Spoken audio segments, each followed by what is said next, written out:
Hello everyone, Nobuki Takaman here. I'm a jazz guitarist from New York City. Today's jazz guitar lesson is not about playing the guitar, it's about jazz standards. As we all know, there are lots of great tunes, jazz standards. And one day, I was wondering which song is actually the most popular jazz standards at a jam session in New York City. So I decided to ask my friend musicians to list 5 songs that they have played most frequently at a jam session. In this video, I'm going to let you know top 10 jazz standards that are the most popular at jam sessions in New York City. As I said in the beginning, there are lots of great jazz standards. So I hope this list helps you to find which songs you need to work on the next. Before we begin, I would like to mention one thing. The 50 musicians who participated in my survey about jazz standards, they are all wonderful and great musicians. They are all based in New York and perform professionally, and many of them actually tour internationally too. I would like you to take your time to check their website for their music and their live videos and things like that. I will include the links to their website in the descriptions below. So now let's get started. Number 10 is What Is This Thing Called Love by Cole Porter. This one is a really good one to learn. When you learn this song, you also get to learn the chord progressions of Hot House, because Hot House is based on the chord progression of this song. This song is a AABA song. I think this song is played, medium to up tempo. So I think that would be a nice idea to practice this song from medium tempo to up tempo so that you'll be comfortable playing this one at various tempo. Number 9 is I'll Remember April. This song is ABA song. A section is 16 measures and B section is also 16 measures. So you play 16 measures 3 times. I think this is a really great song to practice because it's got Latin feel section and also swing section. It goes back and forth, and also it goes to a flat 3 key, which is B flat. So it's a really cool song to practice. And the other thing that is cool about this song is actually this song has lots of changes, but the first 8 measures are really open, like G major and G minor. So you can also take the kind of a modal approach to that section and then work on playing over the changes for the other parts of the song. And I strongly encourage you to check the Clifford Brown version, because when we play this song, we somehow kind of play something based on that version of this song. Number 8 is Alone Together. This is actually my personal favorite too. The form of this song is AABC. A section is 14 measure long, B section is 8 measure long, and the last C section is also 8 measures. So you'll play 14, 14, 8, 8. The first section is really cool because it kind of starts from D minor and it goes to F major, and also it's got really cool 2/5 such as B minor, E7, G minor, C7, and then goes to F. After F major 7, it goes to E minor 7 flat 5, A7, and we kind of expect to go to D minor, but it actually goes to D major. It's a really nice musical surprise. In the B section, the chord progression is very similar to the B section of Night in Tunisia. And the last C section is very similar to the first A section, but it actually stays in D minor, and it's also 8 measures. So it's a really tricky, because it's got a 14, 14, 8, 8. So you really have to learn the melody of the song and get used to the kind of the weird number of measures. If you haven't checked the Jim Hall and Ron Carter's Alone Together duo album, I strongly encourage you to check the album because that's a really nice album. It's got lots of great tunes like Alone Together, Prelude to a Kiss, and also St. Thomas. And it's just a fun album to listen to. Number 7 is Blue Bossa. This song is composed by Kenny Dorham, and this was actually made really famous by the Page 1 by Joe Henderson. I think there are lots of players who learn this song as the first or second jazz standards. So it's really common for beginners, but it's got really cool chord progressions. It starts from C minor, and it goes to F minor, and it goes back to C minor, but in the 9th measure it actually starts modulating to D flat major, which is actually a half step above where we actually started, C minor. right? So, E flat minor, A flat 7, and D flat major. And then D flat major becomes D minor 7 flat 5, and G7, and then C minor 7. There are lots of cool things happening in this 16 measures. First of all, I think you really should check the page 1, Joe Henderson, for this song. But after you listen to the original version, I think it's also nice to check some other versions of this song. My favorite version of this song is actually from Exit album by Pat Martino. He actually plays this song in a kind of like a really nice, samba Latin feel, and it's, killing. So if you haven't checked that one, you really should. Number 6 is Stablemates by Benny Golson. This song is actually really difficult. I used to play this song all the time when I was at the Berklee College of Music. Everybody calls this song, so I got used to play this song. But this is really one of the songs that you really have to know. In other words, it's really difficult to find out the chord progressions and how the melody goes, on the spot. The form of this song is A-B-A, and A section is 14 measure long, and B section is 8 measure long. In the A section, not only the number of measures is really weird, but it's got cool chromatic 2/5s from E minor, A7, E flat minor, A flat 7, and D flat major, and it goes to C7.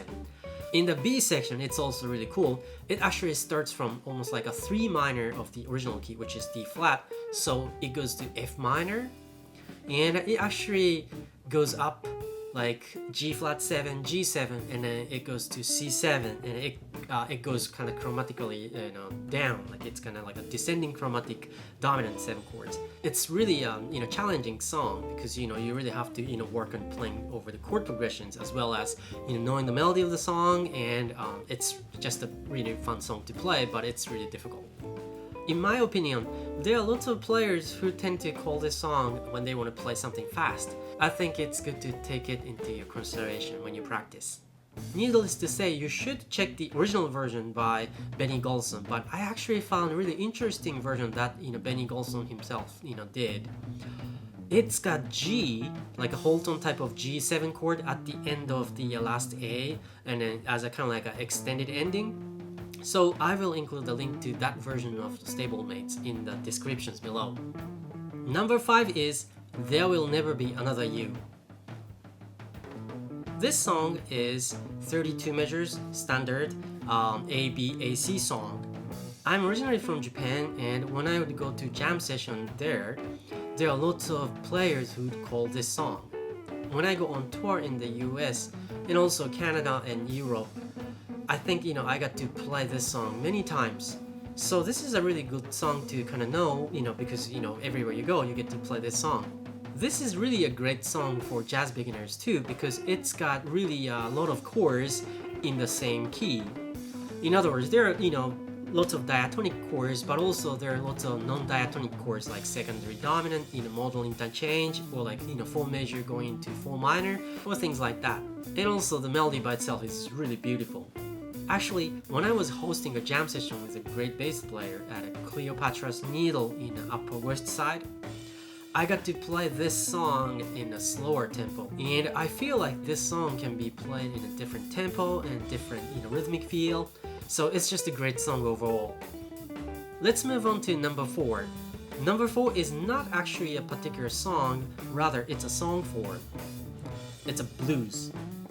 There are lots of musicians who voted any blues head when they list 5 tunes. Blues can be played in so many different keys, and I've played in like all 12 keys, but the most common key when you play jazz blues are F, B flat, E flat, and C and G. Let me mention some of the popular blues head. Charlie Parker blues are really common, like let's say Blues Bounce, Now's the Time, and Au Préverve. Those are usually in the key of F. When it comes to playing blues in B flat, I think you should check Thelonious Monk's blues head, like Blue Monk, Blues 5 Spot, and he's got actually almost all the blues written in the B flat, so any of the Monk's blues are good to learn.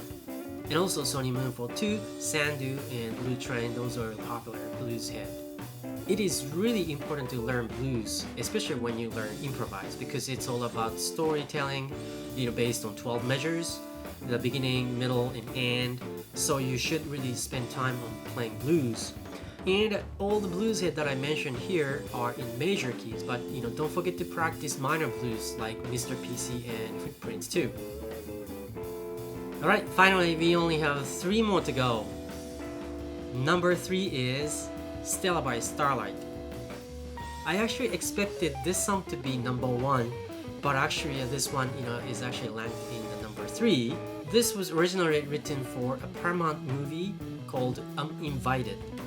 And I know that the original key to this song is actually in G, not B flat that we usually play. I guess like home players likes to play in the flat keys, so I think B flat becomes more popular than the original one. And then now I think almost everybody plays in the key of B flat. So first chords are E minor 7 flat 5 A7 and C minor 7 F7.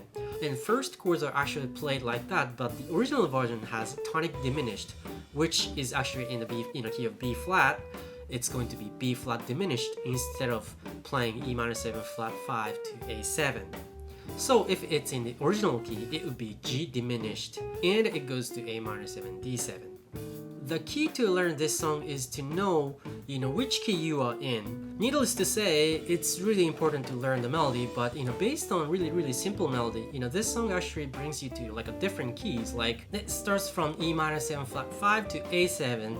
So we kind of expect that is to be kind of D minor, but it sounds kind of like to me like more like a sharp 4 minor 7 flat 5 to 7 7 in the key of B flat. In fact, after that, it goes to C minor F7, which is 2 5 to B flat. B flat major 7 doesn't appear here. It goes to actually F minor and B flat 7, going into E flat major, and then A flat 7, which is flat 7 7.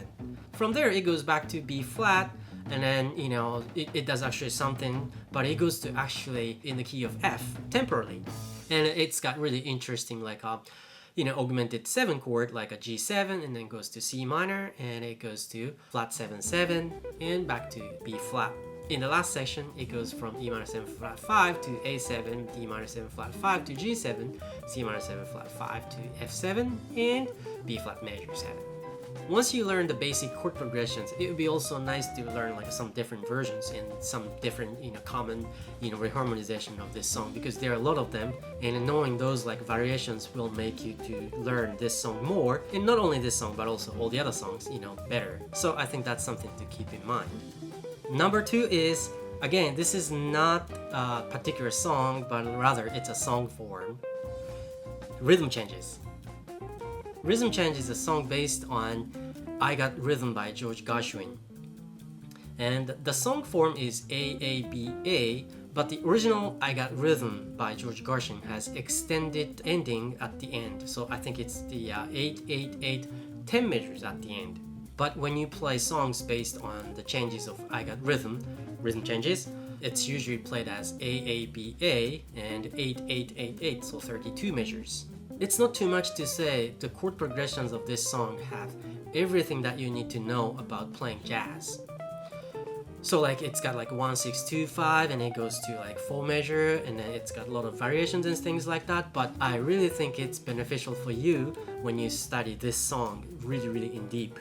And the B section is really good too. There are lots of variations, but the most common one is from D7 2 measures, G7 2 measures, C7 2 measures, F7 2 measures.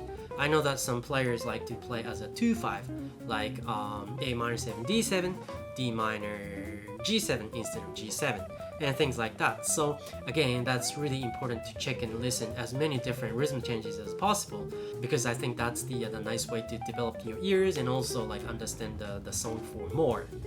Before I announce number 1, I would like to let you know a couple things. I post jazz guitar lesson videos every Saturday, so please click the bell button, or please subscribe to my YouTube channel so that you won't miss any of my new videos. I am setting up my Patreon page for my PDF lesson materials and exercises and things like that, so I will include the links in the descriptions below. Last but not least, number 1 is All the Things You Are. This is a song composed by Jerome Kern. One of my friends told me that Jerome Kern actually wrote this song to be kind of really tricky one. So this song modulates to different keys, It starts from A flat major, but at the end of A section it goes to C major, and then C major turned into 6 minor in the key of E flat, and it keeps going. C section goes to the key of G, and at the end of the C section, the bridge section, it goes to E major, and E major, then C7 goes back to F minor. That's the first chord in the D section. And the D section actually stays in the same key for the entire time, and it's actually 10 measure long. And it's really interesting song that you really should know. So check as many different versions of this song as I have been actually emphasizing in this video. There are lots of great versions of this song, but my favorite one is by Joe Pass. This is from Virtuoso album, so he plays all the things here by himself, so it's just amazing, so I think you'll enjoy it. That's it for this video showing the top 10 jazz standards at jam sessions in New York City. I hope this list helps. See you next time.